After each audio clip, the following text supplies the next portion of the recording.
नमस्कार, बहुत स्वागत है आपका। मैं हूं आपके साथ सुमित शर्मा। न्यूज रूम से मेरे सहयोगी पुनीत भी जुड़े हुए हैं। कुछ खास खबरों के लिए हम उनके पास भी चलेंगे, लेकिन बड़वानी से बड़ी खबर मैं आपको बता दूं, जहां पर पुलिस ने जब्त किए हैं 13 हथगोले।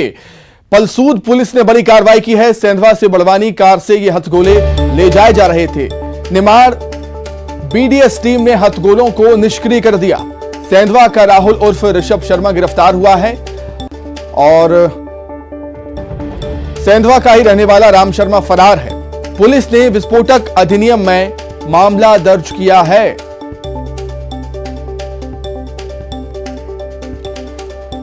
बड़वानी से इस वक्त की बड़ी खबर आपको बता रहे हैं, जहां पर पुलिस ने 13 हथगोले जब्त किए हैं। पलसूद पुलिस ने बड़ी कार्रवाई की। सेंधवा से बड़वानी कार से हथगोले ले जाए जा रहे थे, तभी निमाड़ बीडीएस की टीम ने हथगोलों को निष्क्रिय किया। जब्त करने के बाद सेंधवा का राहुल उर्फ ऋषभ शर्मा गिरफ्तार किया गया है, वहीं राम शर्मा फरार है। पुलिस ने विस्फोटक अधिनियम में केस दर्ज किया है और मामले की जांच जारी है। सूचना मिली थी कि एक कार है जिसमें अवैध रूप से आग्नेय शस्त्र हो सकते हैं। सूचना पर हमारी टीम ने कार को रोका और जब हमने उसकी तलाशी ली तो उसमें से हमें लोकल मेड विस्फोटक मिले हैं। ये 13 नग थे उसमें, जिनको कि पुलिस ने अपने कस्टडी में लेकर के और इसमें धारा 4/5 विस्फोटक पदार्थ अधिनियम के तहत प्रकरण दर्ज किया है। और इसमें अब तक 2 आरोपी सामने आए हैं, जिनमें से एक आरोपी को पुलिस ने गिरफ्तार किया है, दूसरे की तलाश जारी है और अलग अलग बिंदुओं पर इसमें जांच की जा रही है। सर कितना घातक है सर ये जो बम मिले थे? ये देखिए, लोकल जो पटाखे होते हैं उनका बारूद निकाल के बनाए गए हैं, तो उन्हीं को एकत्रित करके लोकल तरीके से बनाए गए हैं। सर ये कहाँ से कहाँ ले जा रहे थे, कुछ खबर? ये देखिए, जैसा मैंने बताया, अलग अलग पहलुओं पर अभी जांच जारी है, तो पूरी स्थिति स्पष्ट होने के बाद हम बेहतर बता पाएंगे। सर आरोपियों के नाम? आरोपियों के नाम जैसा हमने प्रेस नोट जारी किया है उसमें हमने। तो बड़वानी में पुलिस ने 13 हथगोले जब्त किए।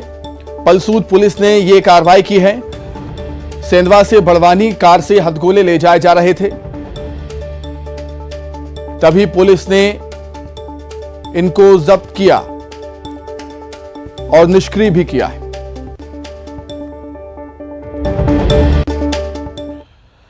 रायसेन से बड़ी खबर, जहां स्कूली छात्र छात्राओं ने नेशनल हाईवे जाम कर दिया। विद्यालय में गणतंत्र दिवस कार्यक्रम के दौरान कुछ लोगों ने शराब के नशे में विद्यालय में बदसलूकी की।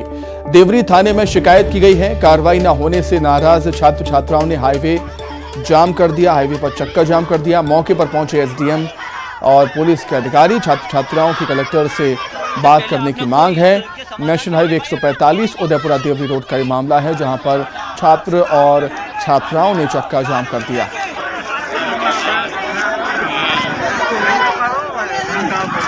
किस वजह से धरना किया आप लोग? हमको बता दो।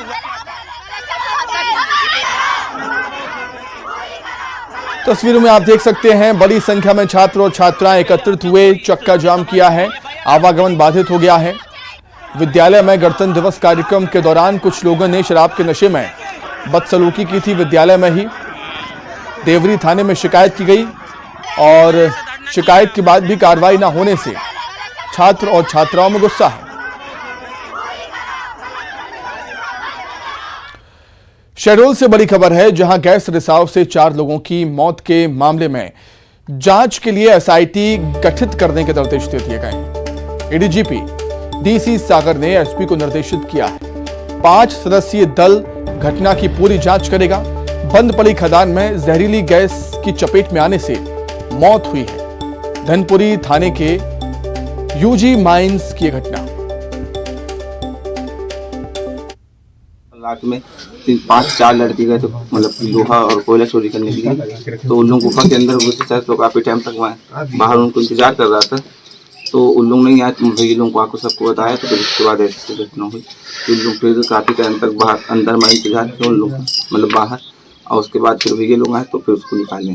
और ये अंडरग्राउंड कोल माइंस हैं जो अभी अबंडेंट हैं या बंद हैं या इनमें काम हो चुका है पूरा, लेकिन अभी ऐसा बताया गया ये एचसीएल के आधिपत्य में है, तो विषय अलग है वो।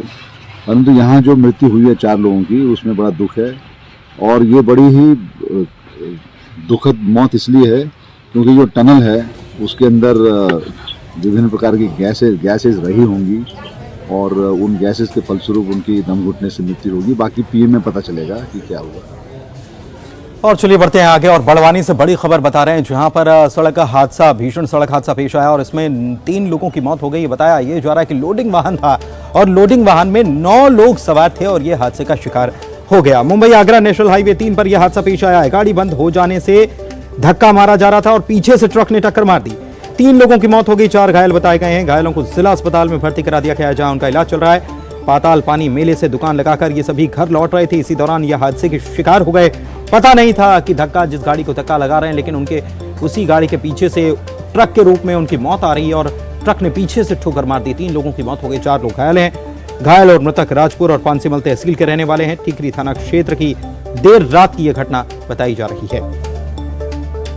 तो एक हादसा ये बड़वानी में सामने आया और दूसरी तस्वीर सिंगरौली की आप देख पा रहे हैं। पिकअप और बाइक में भीषण भिड़ंत हो गई, टक्कर हुई और इसमें 2 लोगों की मौके पर ही मौत हो गई। हादसे में 4 लोग गंभीर रूप से घायल हैं। घायलों को एनसीएल के नेहरू अस्पताल पहुंचाया गया। मोरवा पुलिस घटनास्थल पर पहुंची थी और मुड़वानी पुलिया के पास, मोरवा थाने के मुड़वानी पुलिया के पास ये दुर्घटना पेश आई।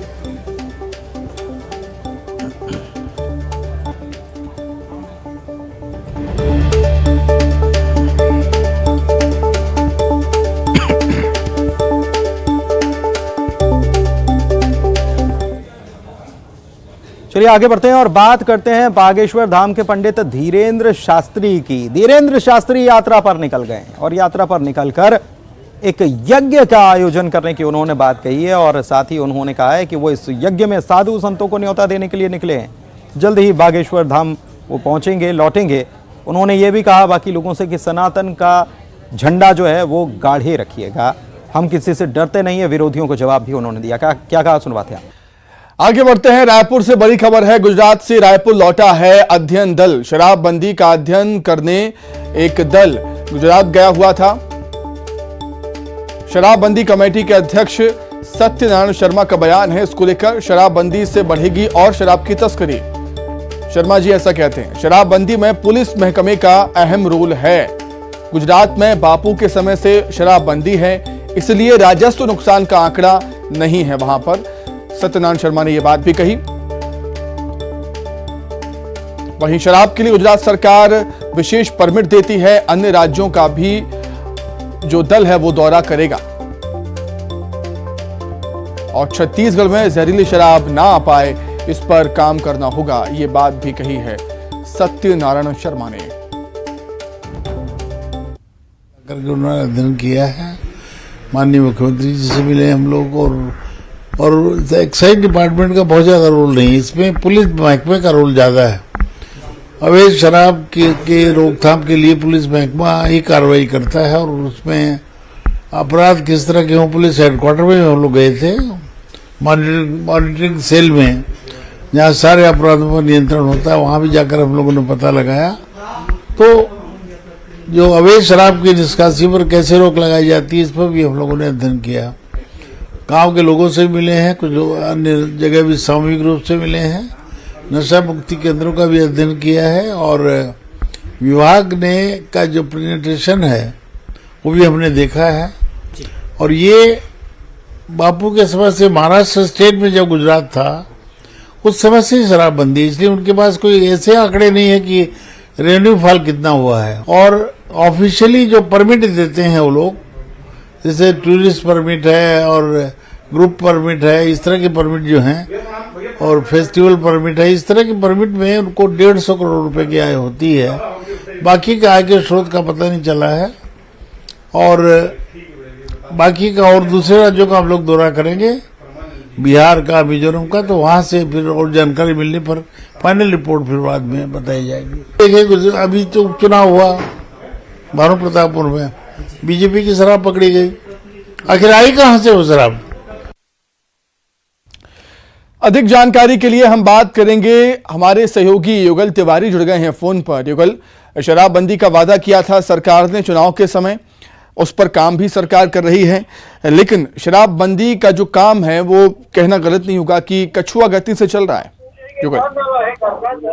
देखिए सुबह छत्तीसगढ़ में शराबबंदी को लेकर के जमकर राजनीति है होती रहती है और इस वक्त जो अध्ययन दल है वो सत्यनारायण शर्मा के नेतृत्व में गुजरात गया हुआ था। दल वापस लौटा है और उसमें कई जो अध्ययन है वो किए हैं। पुलिसिंग, गुजरात की जो पुलिसिंग है तस्करी को रोकने किस तरह से काम करती है उस पर भी विचार किया गया है। साथ ही राजस्व के मामले भी सत्यनारायण शर्मा ने कहा है क्योंकि वहां पर बापू जब थे, महात्मा गांधी थे, तब से शराबबंदी है, तो ऐसे में कोई राजस्व के रिकॉर्ड नहीं है कितने की नुकसान उनको हो रही है।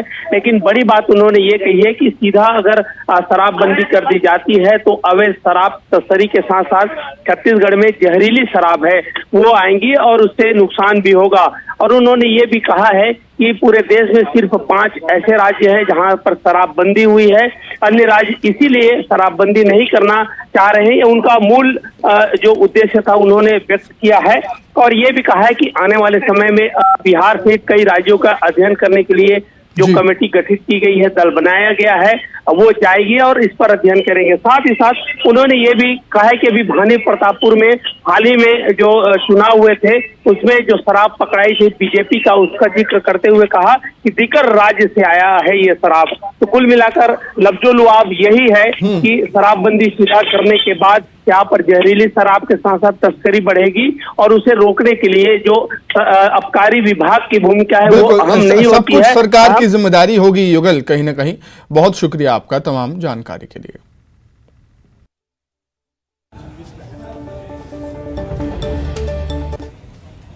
चलिए बढ़ते हैं आगे और एक अच्छी खबर, राहत की खबर इसे कह सकते हैं क्योंकि भोपाल से खबर आ रही है कि हड़ताल पर जो बिजली कर्मी गए हुए थे उन्होंने अपनी हड़ताल को खत्म कर दिया है, वापस हड़ताल ले ली गई है।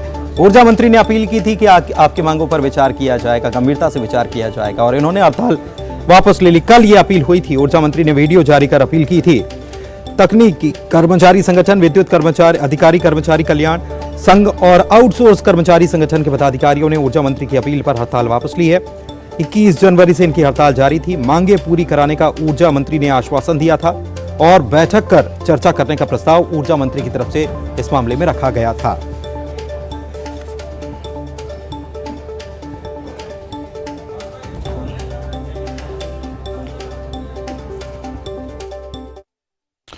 भोपाल से बड़ी खबर है जहां पर हड़ताल पर है लैब टेक्नीशियन। प्रदेश भर के 1500 से ज्यादा लैब टेक्नीशियन हड़ताल पर हैं। पिछले 15 दिनों से हड़ताल जारी है। उनके नियमितीकरण समेत 13 सूत्रीय उनकी मांगें हैं। मंत्रालय का घेराव करने से पहले ही पुलिस ने इनको रोक दिया। सरकार पर लगाया है मांगों पर ध्यान न देने का आरोप। हड़ताल से मरीजों को परेशानी यहां पर हो रही है। गर्भवती महिलाओं को सबसे ज्यादा परेशानियों का सामना करना पड़ रहा है। ग्रामीण स्वास्थ्य सेवाओं पर भी खासा असर देखा जा रहा है हड़ताल से।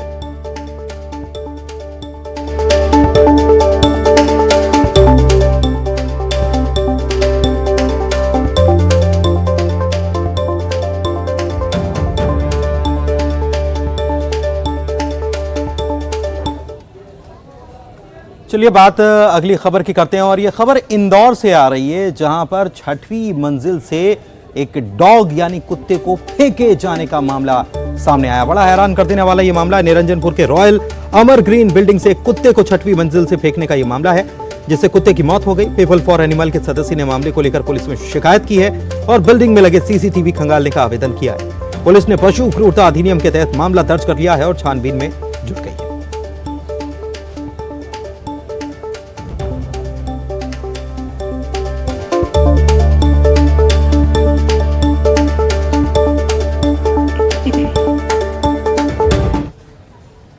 बात उज्जैन की अब कर लेते हैं। विश्व प्रसिद्ध महाकालेश्वर मंदिर है और जिसकी प्रसिद्धि तो पूरी दुनिया में है, लेकिन अब एक और नाम से ये पहचाना जाने वाला है। ये है जीरो वेस्ट मंदिर। जी हाँ, ये बनने जा रहा है बहुत जल्द।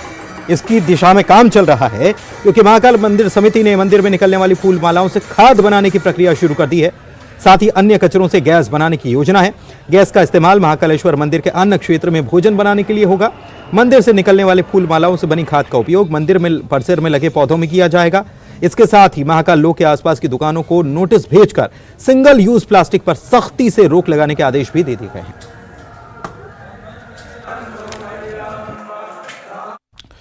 आइए अब एक नजर 25 सेकंड में खबरों पर। मध्य प्रदेश में 6000